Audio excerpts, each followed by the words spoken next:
The first time I caught him, I thought I was dreaming. The weight of a breath against my lips, a heat that wasn't mine, and the softest brush of skin, it was too surreal to be real. But when I opened my eyes a crack and saw him there, frozen, wide-eyed, his face inches from mine, I realized the truth. My roommate was kissing me in my sleep. The absurd part? By day, he barely spoke to me. He was the type to keep his head down, headphones in, always giving off the vibe of a guy who had built invisible walls around himself. Yet at night, when the dorm quieted down and the campus lights outside cast lonely streaks across the floor, those walls crumbled in silence. His name was Evan. Sandy blonde hair that always seemed perfectly messed up, like he just rolled out of bed, but somehow managed to look like a magazine cover anyway. I'd only known him for a month since the semester started at Ohio State, but already he was an enigma I couldn't solve. Rooming together was supposed to make things easier, make us friends by proximity. Instead, it felt like I was living with a ghost, polite nods, a rare hey, and then nothing, until the kiss. I remember lying there afterward, staring at the ceiling, heart hammering in my chest. I didn't know whether to confront him, pretend it hadn't happened, or secretly wish it would happen again. It was reckless, it was wrong. But God help might was the first time in weeks that I felt truly seen. The next morning he acted like nothing happened. Same aloof silence, same headphones, same avoidance of my eyes. But I saw it now, the way his hands trembled slightly when he zipped his jacket, the way his jaw tightened whenever I moved too close. He was terrified. Terrified of me knowing, terrified of himself, maybe both. And me? I was caught between anger and something far more dangerous. The dorm was buzzing with noise, that Friday evening guys shouting over video games in the lounge, the faint echo of music from down the hall. I sat at my desk, pretending to work on an essay, but really just watching him out of the corner of my eye. Evan was sprawled across his bed, scrolling on his phone, his face lit up in pale blue light. "How long are you going to keep ignoring me?" I finally asked, my voice sharper than I intended. He looked up, startled, then frowned like I just interrupted something sacred. "What are you talking about? I don't ignore you. You barely talk to me. We live in the same room, Evan. It's been a month." His lips pressed into a thin line. He turned back to his phone, dismissive, but I wasn't letting it go this time. "Why do you do it?" I pressed. His head snapped toward me, eyes narrowing. "Do what?" I held his gaze steady. "Kiss me when I'm asleep." The silence that followed was suffocating. For a moment, I thought he might actually deny it, laugh it off like I was insane. Instead, his face drained of color, his hands tightening around the phone until his knuckles went white. "I don't," he began, but his voice cracked. He swallowed hard, looking anywhere but at me. "Don't lie," I whispered. The room felt suddenly too small, too intimate, the walls closing in. He finally dropped the phone onto the mattress and buried his face in his hands. When he spoke again, his voice was raw, almost broken. "I'm sorry. I didn't mean for you to know. I couldn't help it." The honesty of it, the sheer vulnerability, hit me harder than the kiss itself. For the first time, I saw past the walls. I saw a boy who was scared out of his mind, who carried something heavy and dangerous inside him, and didn't know where else to put it. My chest tightened. "Why me?" His eyes met mine then, and for the first time he didn't look away. There was no mask, no cold detachment, just pain. "Because you're the only one who makes me feel alive," he said softly. From that night on, things were different. Not better, not easier, but different. We didn't talk about it again, not directly. But the air between us shifted. The silence wasn't empty anymore. It was charged, full of things unsaid. I catch him watching me sometimes when he thought I wasn't looking, and instead of pretending not to notice, I let him. Sometimes our hands brushed when we passed each other in the tight space of the dorm, and neither of us pulled away. But by day, he still kept his distance, retreating into his armor whenever anyone else was around. And I couldn't decide what hurt more, the secret kisses at night or the coldness in daylight. It became a pattern. At night, when the dorm quieted, I'd feel him close, his breath against my skin, the gentle press of lips that shouldn't have been there but were. I stopped pretending to be asleep. Sometimes I let my lips part. Sometimes I leaned just enough into it that he might know I was awake. And God, I hated myself for wanting it. Because what were we, really? A secret he couldn't admit. a need I couldn't name. It was a slow burn, a torture wrapped in tenderness. And yet, every stolen kiss bound me tighter to him, until I wasn't sure if I wanted to be freed. One night, when his lips brushed mine again, softer this time, I whispered against them before I could stop myself. Evan. He froze, his whole body going rigid. For a second, I thought he might bolt, flee the room, never come back. But then, slowly, he pulled back just enough to look at me. His eyes were wide, terrified, but burning. "You're awake," he breathed. I nodded, my heart pounding. I've always been awake. And that was the night everything changed. Because the kiss that followed wasn't stolen. It wasn't hidden or whispered in the shadows of sleep. It was mine to give, his to take. And when our lips met this time, it was with all the weight of the walls we'd both been carrying, crashing down around us. But if I thought that was the end of the struggle, I was wrong. Because wanting him was one thing. Having him in a world that wasn't ready to see us was another battle entirely. The kiss should have solved something. It should have lit the fire and burned away the doubts, clarified everything with the sharpness of passion. Instead, it only deepened the chaos. When our lips finally parted that night, the silence that followed was brutal. His chest rose and fell like he'd just run a marathon. His hands hovering at my jaw, as if he couldn't decide whether to hold me or let go. I could still feel the ghost of his breath against my skin. And yet his eyes, those storm blue eyes, looked like they belonged to someone caught in a crime scene. He pulled back first, stumbling away from the bed as if my very presence was dangerous. "I can't. I shouldn't have." His words tangled and broke apart, strangled by panic. I sat up, pulse racing, anger and tenderness swirling so hard inside me, I thought I might choke on them. "You think you get to keep doing this? Kissing me when you think I'm not awake, and then running from it when I give it back?" His face twisted. "You don't understand." "Then make me," I said, sharper than I intended. The room was lit only by the desk lamp's weak glow. Shadows clung to his face, making him look carved from fear.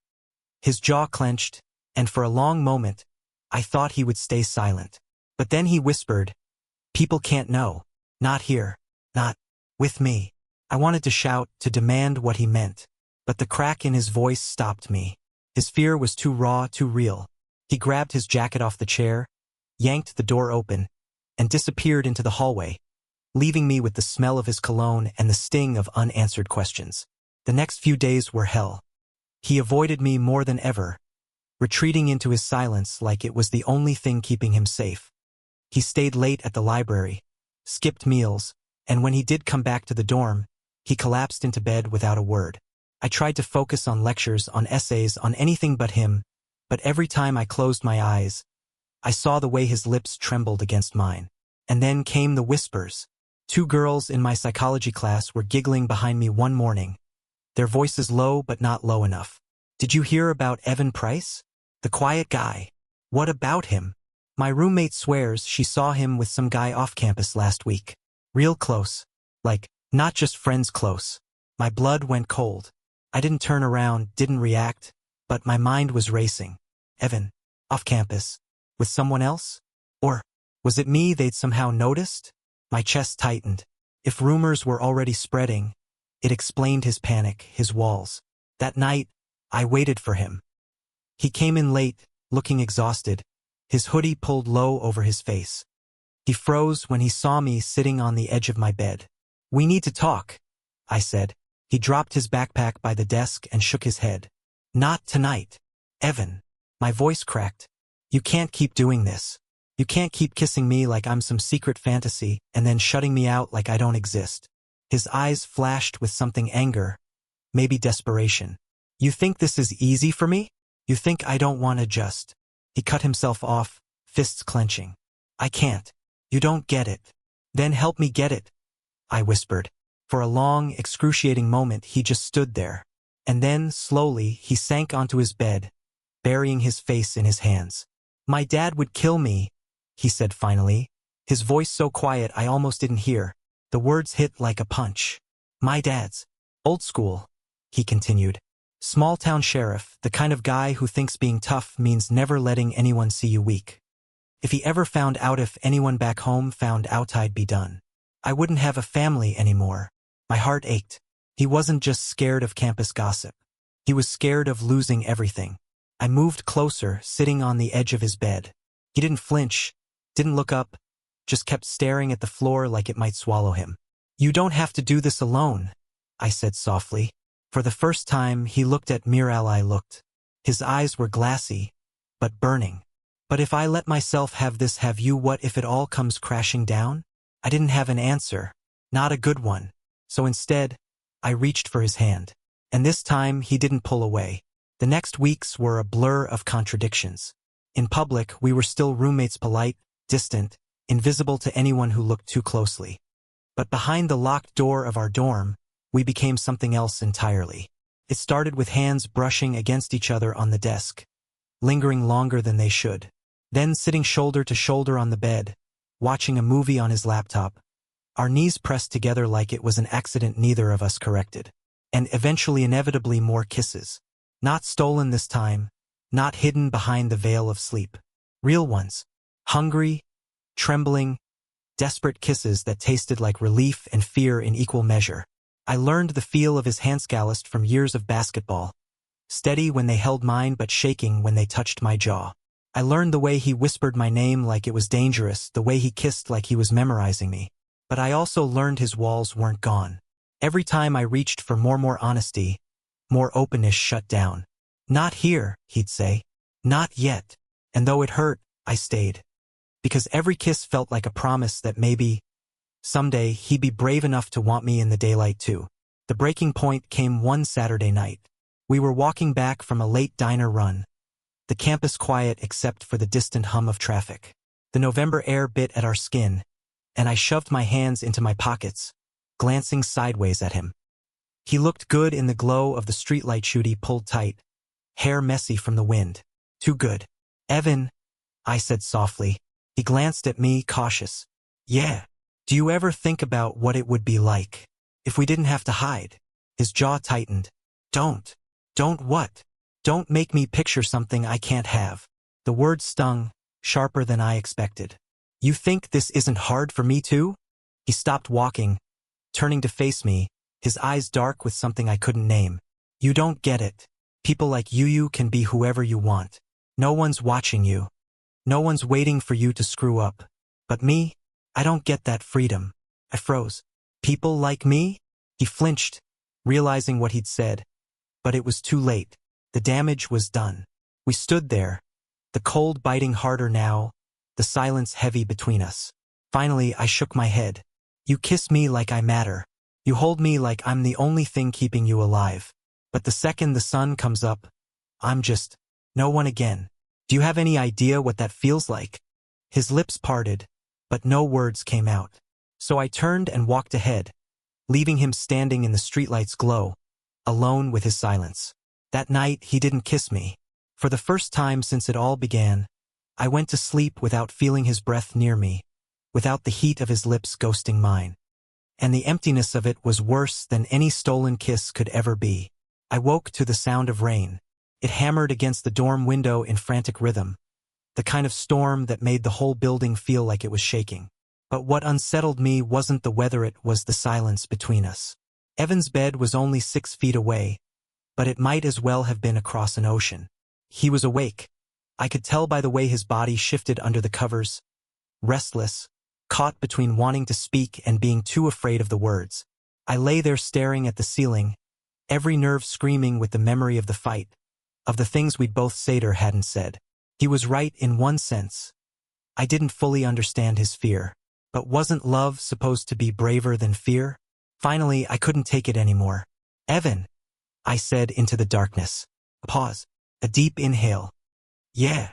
His voice was strained, like the single word cost him more than it should have. "Why do you only want me when the lights are out?"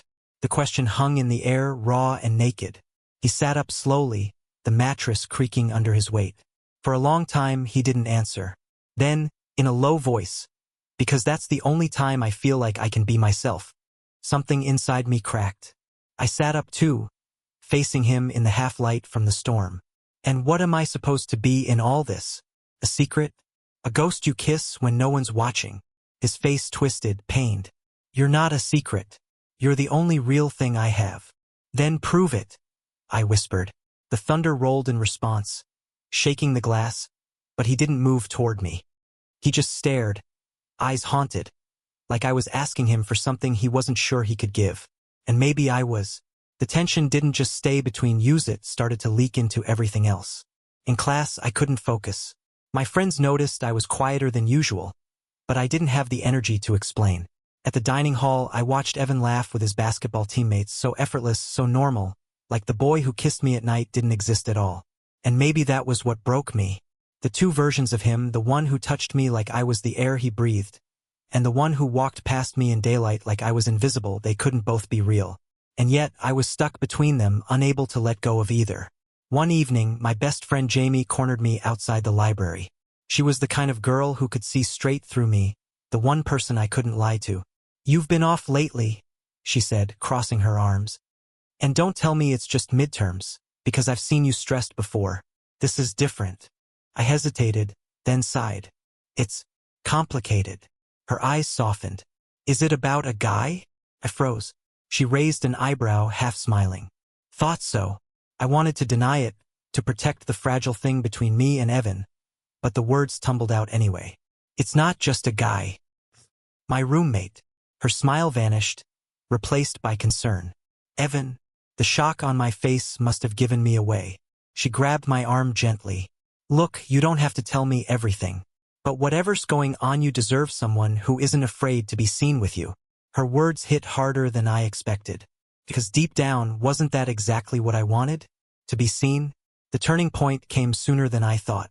It was a Friday night game, and Evan was on the court, sweat gleaming under the bright gym lights, every move sharp and flawless. I sat in the bleachers, surrounded by students cheering his name, feeling that strange mix of pride and distance. He belonged to them, to the crowd, to the roar of applause. Not to me. After the game, I waited outside the locker room, nerves tangled in my stomach. I didn't even know why, I just needed to see him, to close the distance.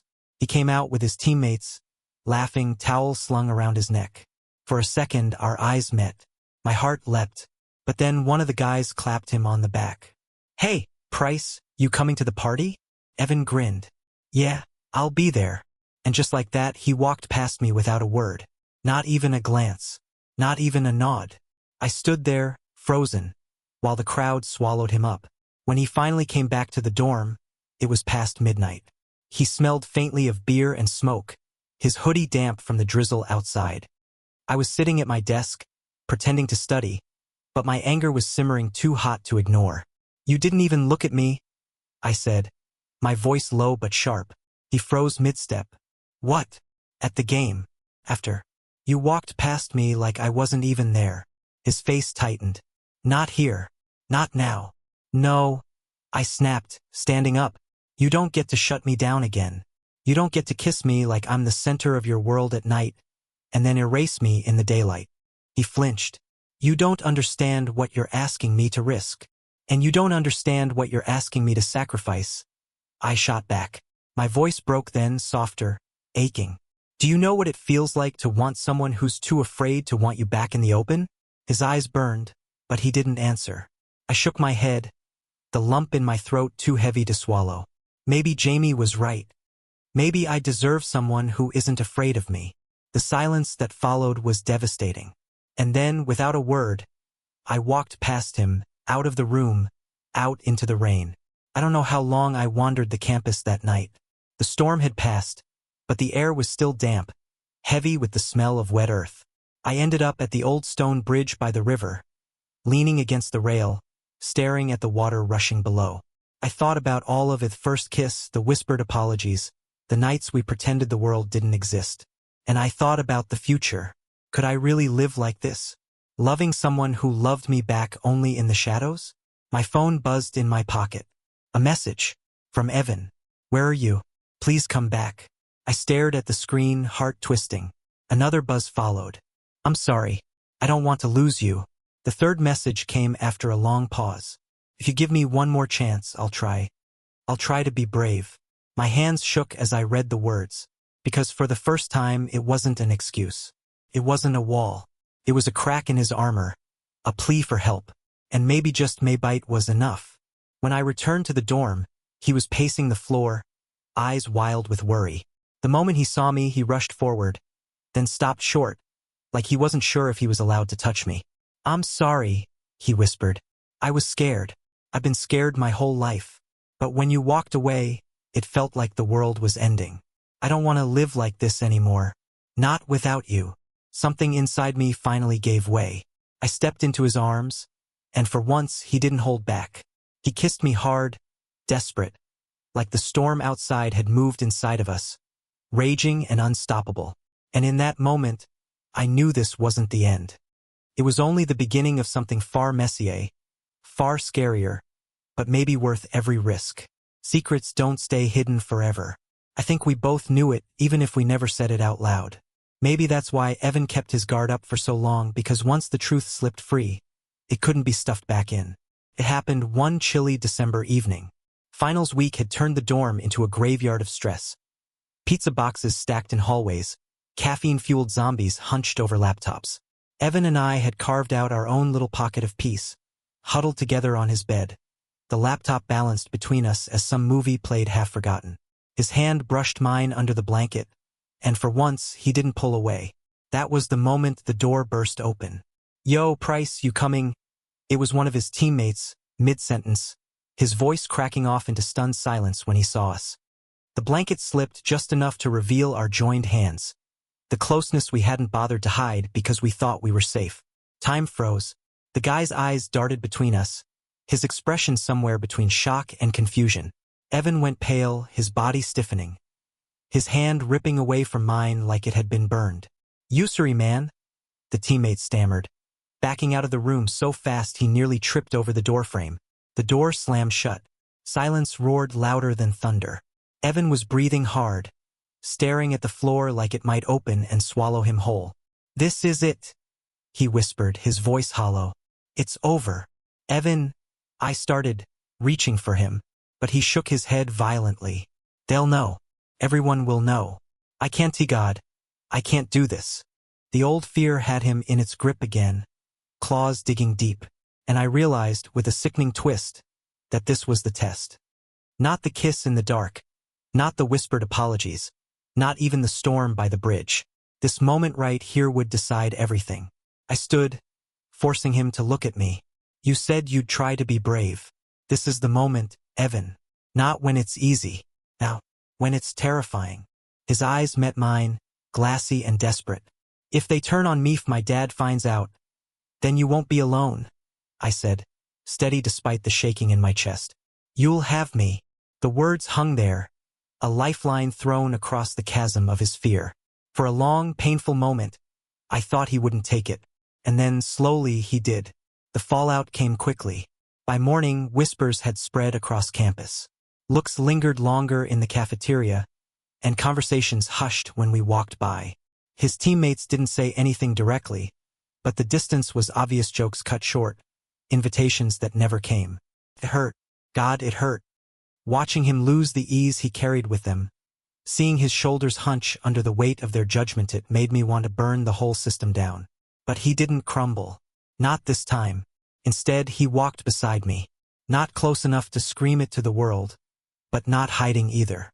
In the dining hall, he sat across from me, steady in his silence. In class, he leaned over to ask for a pen, casual as if the stairs didn't exist. It was subtle, small steps, but each one felt monumental. One night, he turned to me in the quiet of our dorm and said, "I've spent my whole life running from myself. I'm tired of running." And just like that, the walls he'd built all year began to crack. Winter break loomed, and with it came the thing he dreaded most: going home. We packed our bags in silence, the tension thick as the snow falling outside. Finally, I asked, "Will you tell him? Your dad?" Evan froze, hands tightening on the zipper of his duffel. His face was pale, but his voice was steady. "I have to. I can't keep living two lives." I wanted to stop him, to protect him from the hurt I knew was coming. But I also knew this was his battle. All I could do was stand by him. So when he boarded the bus back to his small town in Ohio, I squeezed his hand one last time and whispered, "You're not alone." The 2 weeks without him felt endless. My phone became my lifeline, every buzz a rush of hope. Some days, he'd send a simple "I'm fine." Other days, silence stretched long enough to make my chest ache. Then, one night, my phone lit up with his name. The message was short, but it made my eyes sting with relief. He didn't take it well, but I'm still standing. And I think that's enough for now. I typed back without hesitation. That's more than enough. I'm proud of you. When the new semester started, he came back changed. Not lighter, not happier, not yet, but stronger, like someone who had faced the storm and survived, even if he was still soaked to the bone. And the best part? He didn't hide anymore. He sat with me in the dining hall, laughed with me in the library, walked with me across campus, our shoulders brushing just enough to make it clear we weren't just roommates anymore. People still whispered, but the sting faded with time. The world didn't end. Sometimes at night he still kissed me like he used Tosoft's secret careful. But now he kissed me in daylight too. In the middle of the quad, after a brutal exam, he leaned in and pressed his lips to mine, quick but certain, while students milled all around us. My heart nearly exploded from the simple courage of it. It wasn't perfect. There were still hard days, still stares, still the shadow of a father who couldn't quite accept him. But we had each other, and for now that was enough. One night, curled together on his bed as snow fell outside, he whispered, "You know, the first time I kissed you, I thought I was breaking. Like if I didn't, I'd drown." I smiled, pressing my forehead to his. "And now I know," he said softly, "that you were the only thing keeping me afloat." And in that moment, with his heartbeat steady against mine and the world outside fading to silence, I realized something. The boy who once kissed me only in the shadows had finally learned how to love me in the light. And that was everything. Thank you for listening. If you find it interesting, please like and subscribe to follow the next stories.